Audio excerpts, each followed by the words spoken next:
Pep Talk time.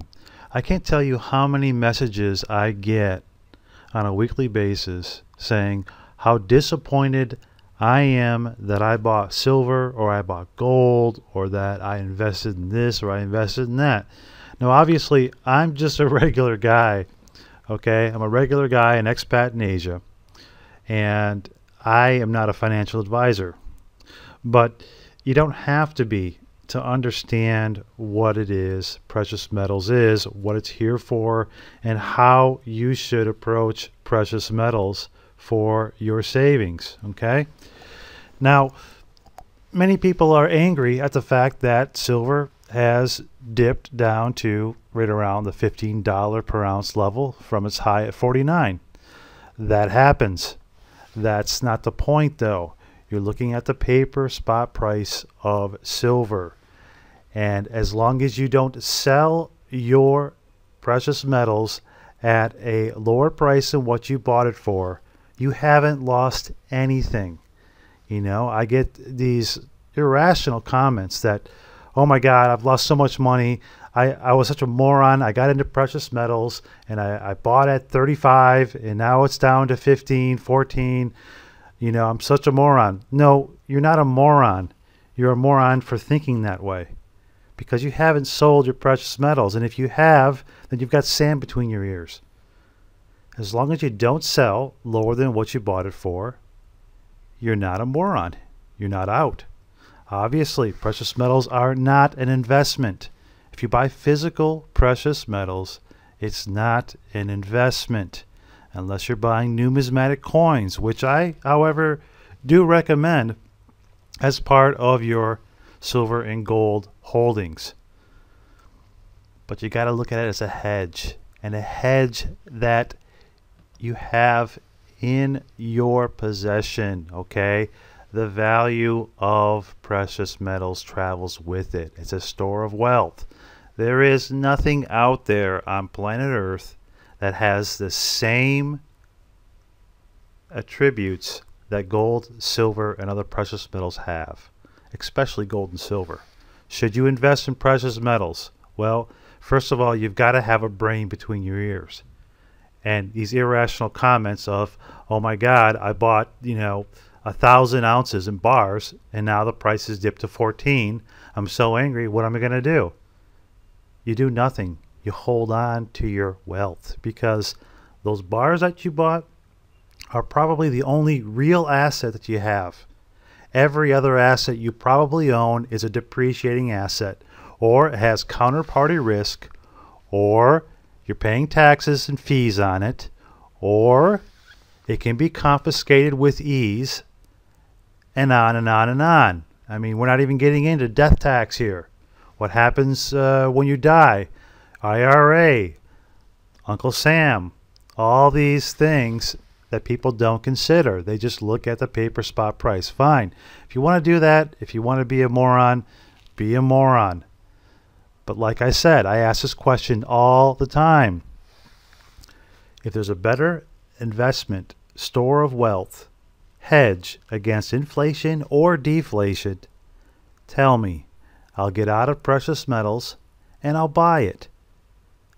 To date, I have not received any comment from anyone telling me what's a better store of wealth and hedge against economic turmoil. Not one person has come forward to tell me.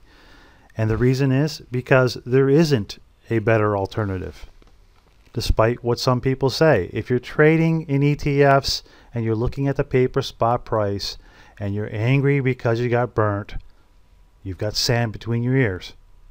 Okay? Arguments against precious metals. You shouldn't have it for long-term use. Cash still works. These level of reasonings that these investment companies are giving you, the mainstream media, all completely false. All completely false. Long-term use. How many uses does silver have? More than you can count. How many uses did fiat have? Well, you can use it for toilet paper. That's, about the only thing that I can see useful with it. Fiat paper money. So beginners, don't look at the spot price, okay? understand what it is you're investing in, you're hedging with, you're storing your wealth in, whatever it may be, okay? You have the value of your savings in hand, okay? You didn't spend any money when you bought the precious metals, okay? Understand that. Whatever price you bought them at, you didn't spend any money. You just simply transferred fiat credits into hard assets. The money didn't go anywhere. Your savings, your earnings, your work is transferred from paper, fake fiat, into real hard assets. If you don't sell the precious metals, again, you didn't lose any money. As long as you have it in your hand, you are the master of your domain. Okay? Is there a better hedge against inflation than precious metals?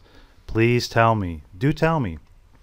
Because quite frankly, I'm getting a little tired of hearing the same rhetoric out of internet trolls, or whether they're disinformation agents, because that's growing more and more online. You're getting a lot of people that are coming out of the woodwork that have YouTube accounts for probably 6 months or less with no videos and no profile. Who do you think these people are? Well, judging by their comments, they're disinformation agents. They're paid by a third-party company or working directly for the Fed to put out disinformation. And if you're not intelligent enough to understand what disinformation is, and you're going to drink the Kool-Aid, go ahead and drink it, okay? It's your own demise. So that's my 2 cents. Pep Talk time. Understand that there is no other alternative, okay? Precious metals perform better in deflation than they do inflation. And a lot of top experts are incorrect about this, okay? In an environment where you have a lack of liquidity and a lack of monetary velocity, things that have real tangible wealth that can be bartered or traded or converted, like gold and silver, hold more value, real value, in spending power in those deflationary environments than any other asset. There's no other asset like gold that has the convertibility that it does, especially like here in Asia, okay? You want to take your gold to India or China, they'll pay you in anything that you want automatically, as fast as they can get out whatever you want. You want it in Hong Kong dollars, you want it in Chinese yuan, you want to trade or barter for something else, okay, no problem. They're ready to go. They love physical metals. And so the convertibility factor is built in.